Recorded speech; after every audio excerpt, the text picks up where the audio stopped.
Okay, ಕೊಲೆ ಪ್ರಕರಣವೊಂದರಲ್ಲಿ challenging star Darshan ಅವರನ್ನು ವಶಕ್ಕೆ ಪಡೆಯಲಾಗಿದೆ. ಇನ್ನೂ ಕೂಡ ಅರೆಸ್ಟ್ ಆಗಿಲ್ಲ ಅಂತೇಳಿ ಡಿಸಿಪಿ ಗಿರೀಶ್ ಅವರು ಸ್ಪಷ್ಟನೆ ಕೊಟ್ಟಿದ್ದಾರೆ ರಿಪಬ್ಲಿಕ್ ಕನ್ನಡಕ್ಕೆ. ಮತ್ತೊಮ್ಮೆ ಹೇಳ್ತಾ ಇದ್ದೀನಿ, ಬಂಧನ ಆಗಿಲ್ಲ, ಅರೆಸ್ಟ್ ಆಗಿಲ್ಲ, ಇದು ಕೇವಲ ವಶಕ್ಕೆ ಪಡೆಯಲಾಗಿದೆ.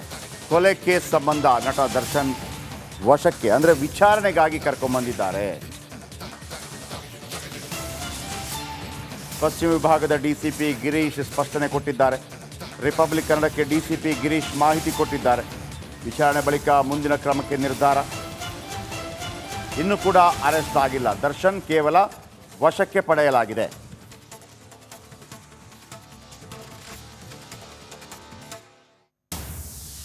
ರೇಣುಕಾ ಸ್ವಾಮಿ ಎಂಬಾತನ ಕೊಲೆಗೆ ಸಂಬಂಧಪಟ್ಟ ಹಾಗೆ ರೇಣುಕಾ ಸ್ವಾಮಿ ಏನು ಫೋಟೋದಲ್ಲಿ ಕಾಣ್ತಾ ಇದೆ, ರೇಣುಕಾ ಸ್ವಾಮಿ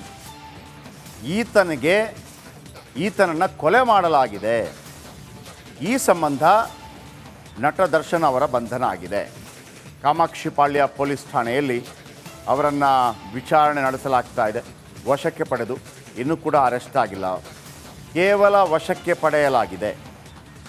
ಆದರೆ ಒಂದಂತೂ ಭಾಳ ಸ್ಪಷ್ಟ, ಅಧಿಕೃತವಾಗಿ ಇದೀಗ ಇವರ ಬಾಡಿಗಾರ್ಡ್ಸ್ ಮತ್ತು ಇತರರು ಎಲ್ಲ ಸೇರಿ ಒಟ್ಟು 10 ಜನರನ್ನು ವಶಕ್ಕೆ ಪಡೆಯಲಾಗಿದೆ. ಡೆವಿಲ್ ಸಿನಿಮಾದ ಶೂಟಿಂಗ್ ವೇಳೆ ಇವರನ್ನು ವಶಕ್ಕೆ ಪಡೆಯಲಾಗಿದೆ.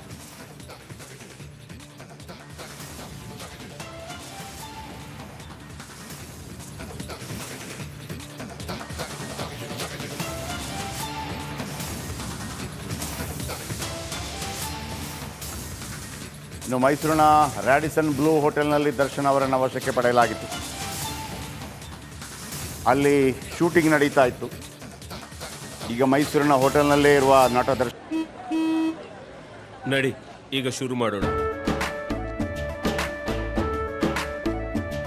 ಕೇಸರಿಯಿಂದ ಮನೋಲ್ಲಾಸ ಮನಸ್ಸು ಮತ್ತೇರಿ ಕುಣಿದಾಡಿದೆ ನೋಡು, ಮನಸ್ಸು ಮತ್ತೇರಿ ಕುಣಿದಾಡಿದೆ ನೋಡು. ಕ್ಷಣ ಕ್ಷಣವೂ ಆಚರಿಸಿ ಕೇಸರಿ ಹಬ್ಬ. ವಿಮಲ್ ಬಾಯಲ್ಲಿ ಹೇಳಿ ಕೇಸರಿ. ಮೈಸೂರಿನ ರ್ಯಾಡಿಸನ್ ಬ್ಲೂ ಹೋಟೆಲ್ನಲ್ಲಿ ದರ್ಶನ್ ವಶಕ್ಕೆ ಅಲ್ಲೇ ಇದ್ದಾರೆ. ಇಂದು ಬೆಳಗ್ಗೆ 8:30ಕ್ಕೆ ಬೆಂಗಳೂರು ಪೊಲೀಸರಿಂದ ದರ್ಶನ್ ಅವರನ್ನು ವಶಕ್ಕೆ ಪಡೆಯಲಾಗಿದೆ. ಈಗ ಮೈಸೂರಿನ ಹೋಟೆಲ್ನಲ್ಲೇ ಇರುವ ನಟ ದರ್ಶನ್ ಅಲ್ಲಿಂದ ಬೆಂಗಳೂರಿಗೆ ಕರ್ಕೊಂಬರಲಾಗಿದೆ. ರ್ಯಾಡಿಸನ್ ಬ್ಲೂ ಹೋಟೆಲ್ನಲ್ಲಿ ಅಲ್ಲಿಂದ ಕರ್ಕೊಂಬಂದು ಕಾಮಾಕ್ಷಿಪಾಳ್ಯ ಪೊಲೀಸ್ ಸ್ಟೇಷನಲ್ಲಿ ವಿಚಾರಣೆ ನಡೀತಾ ಇದೆ.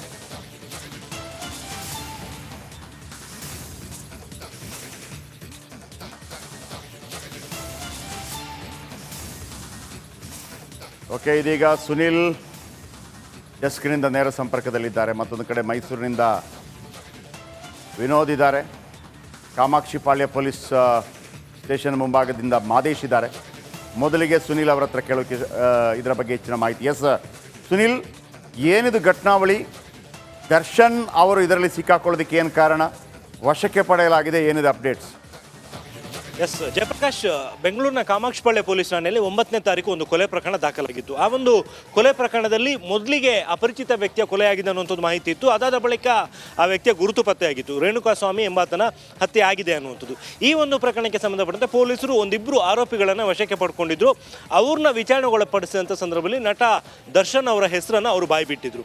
ಈ ಹಿನ್ನೆಲೆಯಲ್ಲಿ ನಟ ದರ್ಶನ್ ಅವರ ಇನ್ವಾಲ್ವ್ಮೆಂಟ್ ಈ ಕೇಸ್ನಲ್ಲಿ ಇದೆಯಾ ಇಲ್ವಾ ಅನ್ನೋದ್ರ ಬಗ್ಗೆ ಮಾಹಿತಿಯನ್ನು ಕಲೆ ಹಾಕಿದಂಥ ಪೊಲೀಸರು ಇವತ್ತು ಬೆಳಗ್ಗೆ ಮೈಸೂರಿನ ನಟ ದರ್ಶನ್ ಅವ್ರನ್ನ ತಮ್ಮ ವಶಕ್ಕೆ ಪಡ್ಕೊಂಡು ಬೆಂಗಳೂರಿಗೆ ಕರ್ಕೊಂಬಂದಿದ್ದಾರೆ ಅನ್ನುವಂಥದ್ದು ಮಾಹಿತಿ ಇರುವಂಥದ್ದು. ಸದ್ಯ ನಟ ದರ್ಶನ್ ಅವ್ರನ್ನ ವಿಚಾರಣೆಗೆ ಒಳಪಡಿಸಿದ್ದಾರೆ ಅನ್ನುವಂಥದ್ದು ಮಾಹಿತಿ ಇದೆ.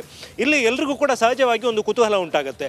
ವಶಕ್ಕೆ ಪಡೆಯೋದು ಅಂದರೆ ಏನು, ಅರೆಸ್ಟ್ ಅಂದರೆ ಏನು, ಏನಿದ್ರ ಡಿಫರೆನ್ಸ್ ಅನ್ನುವಂಥದ್ದು. ಯಾವುದೇ ಒಂದು ಪ್ರಕರಣದಲ್ಲಿ ಒಬ್ಬ ಆರೋಪಿಯ ಇನ್ವಾಲ್ವ್ಮೆಂಟ್ ಇದೆ ಅನ್ನುವಂಥ ಒಂದು ಅನುಮಾನ ಇದ್ದರೆ ಆತನನ್ನು ಮೊದಲು ಪೊಲೀಸರು ವಶಕ್ಕೆ ಪಡ್ಕೊಳ್ತಾರೆ. ಅದಾದ ನಂತರ ಆತನ ಇನ್ವಾಲ್ವ್ಮೆಂಟ್ ಇದೆ ಅನ್ನುವಂಥದ್ದು ಖಚಿತ ಆದ ಬಳಿಕ ಆತನ ಅರೆಸ್ಟನ್ನು ತಮ್ಮ ಪೊಲೀಸ್ ಸ್ಟೇಷನ್ನ ಡೈರಿಯಲ್ಲಿ ನಮೂದು ಮಾಡಿಕೊಳ್ತಾರೆ ಮತ್ತು ಈ ಒಂದು ವಿಚಾರವನ್ನು ಕೋರ್ಟು ಕೂಡ ಮಾಹಿತಿಯನ್ನು ಸಲ್ಲಿಕೆ ಮಾಡ್ತಾರೆ. ಸದ್ಯಕ್ಕೆ ಪಶ್ಚಿಮ ವಿಭಾಗದ ಡಿಸಿಪಿ ಗಿರೀಶ್ ಅವರಿಂದ ಬಂದ ಮಾಹಿತಿ ಪ್ರಕಾರ ಕೊಲೆ ಪ್ರಕರಣವೊಂದಕ್ಕೆ ಸಂಬಂಧಪಟ್ಟಂತೆ ನಟ ದರ್ಶನ್ ಅವ್ರನ್ನ ನಾವು ವಶಕ್ಕೆ ಪಡ್ಕೊಂಡು ವಿಚಾರಣೆಗೆ ಒಳಪಡಿಸ್ತಿದ್ದೀವಿ ಅನ್ನುವಂಥನ ಹೇಳಿದ್ದಾರೆ ಮತ್ತು ಮುಂದಿನ ಕ್ರಮವನ್ನು ವಿಚಾರಣೆ ಬಳಿಕ ನಡೆಸ್ತೀವಿ ಅನ್ನುವಂಥನ ಹೇಳಿದ್ದಾರೆ. ಇಲ್ಲಿ ಗಮನಿಸಲೇಬೇಕಾದಂಥ ಒಂದು ವಿಚಾರ ಅಂತ ಹೇಳಿದರೆ ತುಂಬಾ ಸೆನ್ಸಿಟಿವ್ ಕೇಸ್ ಆಗಿರೋದ್ರಿಂದಾಗಿ ಇಲ್ಲಿ ಸುಮ್ಮನೆ ವಶಕ್ಕೆ ಪಡ್ಕೊಂಡು ವಿಚಾರಣೆ ನಡೆಸುವಂಥ ಸಾಧ್ಯತೆಗಳು ತೀರಾ ಕಡಿಮೆ ಇರುವಂಥದ್ದು. ವಿಚಾರ ವಿಚಾರಣೆ ಬಳಿಕ ನಟ ದರ್ಶನ್ ಅವ್ರನ್ನ ಅರೆಸ್ಟ್ ಮಾಡುವಂಥ ಸಾಧ್ಯತೆಗಳು ತುಂಬಾನೇ ಹೆಚ್ಚಾಗಿ ಇರುವಂಥದ್ದು. ಜಯಪ್ರಕಾಶ್.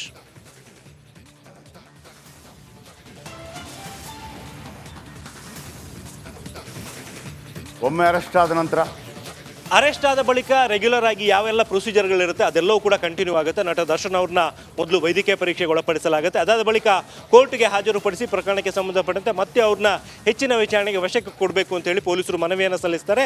ಮತ್ತು ಕಡಿಮೆ ಅಂದರು 10 ರಿಂದ 14 ದಿನಗಳ ಕಾಲಾವಕಾಶ ಇರುತ್ತೆ ವಿಚಾರಣೆಗೊಳಪಡಿಸೋದಕ್ಕೆ.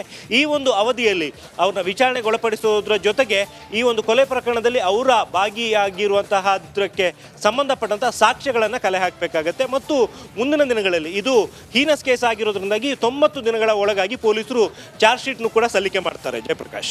ಈಗಾಗಲೇ ಇನ್ನೂ ಅನೇಕರನ್ನು ಕೂಡ ವಶಕ್ಕೆ ಪಡೆಯಲಾಗಿದೆ ಅನ್ನುವಂಥ ಮಾಹಿತಿ ಬರ್ತಾ ಇದೆ. ಅಂದರೆ ಅವರ ಬಾಡಿ ಗಾರ್ಡ್ಸ್ ಇರ್ಬೋದು, ಇನ್ನಿತರ ಇರ್ಬೋದು ಅಂತ ಹೇಳಿ. ಆಮೇಲೆ ಇದು ಯಾವ ವಿಚಾರ ಸುನಿಲ್ ನೀವು ಹೇಳೋದಿದ್ರೆ? ಅಂದರೆ ರೇಣುಕಾಸ್ವಾಮಿ ಅಂತ ಬರ್ತಾ ಇದೆ. ಯಾರು ರೇಣುಕಾಸ್ವಾಮಿ? ಯಾಕೆ ಒಂದು ಕೊಲೆ ವಿಚಾರಕ್ಕೆ ಸಂಬಂಧಪಟ್ಟ ಹಾಗೆ ದರ್ಶನ್ ಅವರಿಗೆ ಈ ಒಂದು ಆರೋಪ ಬರ್ತಾ ಇದೆ? ಎಸ್ ಜಯಪ್ರಕಾಶ್, ಇಲ್ಲಿ ಸ್ವಲ್ಪ ಮಟ್ಟಿಗೆ ಮಾಹಿತಿಯ ಕೊರತೆ ಇದೆ ಆ್ಯಕ್ಚುಲಿ. ಏನಕ್ಕೆ ಅಂದರೆ ದರ್ಶನ್ ಅವ್ರಿಗೂ ಮತ್ತು ರೇಣುಕಾಸ್ವಾಮಿ ಅವ್ರಿಗೂ ಯಾವ ರೀತಿಯ ಸಂಪರ್ಕ ಇತ್ತು, ಸಂಬಂಧ ಇತ್ತು ಅನ್ನುವಂಥದ್ದು ಮತ್ತು ಕೊಲೆಗೆ ಕಾರಣ ಆಗಿರುವಂಥ ಅಂಶಗಳು ಏನು, ಇದೆಲ್ಲದಕ್ಕೂ ಕೂಡ ಕೊಂಚ ಮಟ್ಟಿನ ಮಾಹಿತಿಯ ಕೊರತೆ ಇದೆ. ಇನ್ನೂ ಕೂಡ ಪೊಲೀಸ್ ಕಡೆಯಿಂದ ಅಧಿಕೃತವಾಗಿ ಯಾವುದೇ ರೀತಿಯ ಮಾಹಿತಿಗಳು ಕೂಡ ಬಂದಿಲ್ಲ. ಸದ್ಯಕ್ಕೆ ನಮಗೆ ಸಿಕ್ಕಿರುವಂಥದ್ದು 9ನೇ ತಾರೀಕು ಕಾಮಾಕ್ಷಿಪಾಳ್ಯ ಠಾಣೆಯಲ್ಲಿ ದಾಖಲಾಗಿರುವಂತಹ ಕೊಲೆ ಪ್ರಕರಣಕ್ಕೆ ಸಂಬಂಧಪಟ್ಟಂತೆ ವಶಕ್ಕೆ ಪಡೆಯಲಾಗಿದೆ ಅನ್ನುವಂಥದ್ದು. ಆದರೆ ಇವರಿಬ್ಬರ ಮಧ್ಯದಿನ ಸಂಬಂಧ ಏನು ಮತ್ತು ದರ್ಶನ್ ನೇರವಾಗಿ ಕೊಲೆಯಲ್ಲಿ ಭಾಗಿಯಾಗಿದ್ದಾರೆ ಅಥವಾ ಅವರು ಇನ್ಸ್ಟ್ರಕ್ಷನ್ ಕೊಟ್ಟ ಪ್ರಕಾರ ಬೇರೆಯವರು ಈ ಒಂದು ಕೊಲೆಯನ್ನು ಮಾಡಿದ್ದಾರೆ, ಇದೆಲ್ಲದಕ್ಕೆ ಸಂಬಂಧಪಟ್ಟಂತೆ ಕೊಂಚ ಮಟ್ಟಿನ ಮಾಹಿತಿಯ ಕೊರತೆ ಇದೆ. ಇನ್ನು ಕೆಲವೇ ಹೊತ್ತಿನಲ್ಲಿ ಅಧಿಕೃತವಾದಂಥ ಮಾಹಿತಿಯನ್ನು ಖುದ್ದು ಬೆಂಗಳೂರು ನಗರ ಪೊಲೀಸು ಆಯುಕ್ತರು ನೀಡಲಿದ್ದಾರೆ ಅನ್ನುವಂಥದ್ದು ಮಾಹಿತಿ ಇದೆ. ಜಯಪ್ರಕಾಶ್. ಡೈರೆಕ್ಟ್ ಇನ್ವಾಲ್ವ್ ಮತ್ತು ಇಂಡೈರೆಕ್ಟ್ ಇನ್ವಾಲ್ವ್ ಹೆಂಗೆ ವ್ಯತ್ಯಾಸ ಆಗುತ್ತೆ? ಇವರ ಅಣತಿಯ ಮೇರೆಗೆ ಇನ್ನೊಬ್ಬರು ಮಾಡಿದರೆ ಕಾನೂನು ಏನು ಹೇಳುತ್ತೆ? ಇವರೇ ಡೈರೆಕ್ಟ್ ಇನ್ವಾಲ್ವ್ ಅಂದರೆ ಅದು ಹೆಂಗೆ ಕಾನೂನು ಹೆಂಗೆ ಹೇಳುತ್ತೆ? ನಾನು ಮಾಡಿಲ್ಲ ನಿಜ, ಆದರೆ ನಾನು ಮತ್ತೊಬ್ಬರಿಗೆ ಆದೇಶ ಕೊಟ್ಟು ಮಾಡಿಸಿರ್ತೇನೆ, ಕಾನೂನು ಇದನ್ನು ಯಾವ ರೀತಿ ನೋಡುತ್ತೆ? ಖುದ್ದು ಅದಕ್ಕೆ ಸಂಬಂಧಪಟ್ಟ ರೀತಿಯ ಒಂದೇ ನಿಮಿಷ, ಹೋಮ್ ಮಿನಿಸ್ಟರ್ ಮಾತಾಡ್ತಿದ್ದಾರೆ. ಐ ಥಿಂಕ್ ಮುಂದಿನ ಮೇಲೆ ಗೊತ್ತಾಗ್ತದೆ. ಇದರಲ್ಲಿ ಅವ್ರ ಪಾತ್ರ ಇದೆಯಾ ಗೊತ್ತಿಲ್ಲ, ಅದೆಲ್ಲ ನಾನು ಈಗಲೇ ಹೇಳೋಕ್ಕಾಗೋದಿಲ್ಲ. ಇದೆಯಾ ಇಲ್ವಾ ಏನು ಅಂತ ಗೊತ್ತಿಲ್ಲ. ಅದು ಇಲಾಖೆಯಲ್ಲಿ ನಮ್ಮ ಪೊಲೀಸ್ನವರು ತನಿಖೆ ಮಾಡಿ ದೃಢಪಡಿಸ್ಕೊಳ್ತಾರೆ, ಕಾನೂನು ತಗೊಳ್ತಾರೆ. ಇದಿಷ್ಟು ಗೃಹ ಸಚಿವ ಡಾಕ್ಟರ್ ಜಿ ಪರಮೇಶ್ವರ್ ಅವರ ಮಾತು. ಕ್ಯಾಮ್ರಾ ಪ್ರಸನ್ನ. ಓಕೆ, ಮೈಸೂರಿನಲ್ಲಿ ನಮ್ಮ ರಿಪೋರ್ಟರ್ ವಿನೋದ್ ಇದ್ದಾರೆ. ವಿನೋದ್, ರ್ಯಾಡಿಸನ್ ಬ್ಲೂನಲ್ಲಿ ಇವತ್ತು ಬೆಳಗ್ಗೆ ವಶಕ್ಕೆ ಪಡೆಯಲಾಗಿದೆ ಅನ್ನುವಂಥ ಮಾಹಿತಿಗಳು ಬರ್ತಾ ಇದೆ. ನಿಮಗೆ ಬಂದಿರುವಂಥ ಮಾಹಿತಿಗಳು ಏನೇನೆಲ್ಲ ಇದೆ?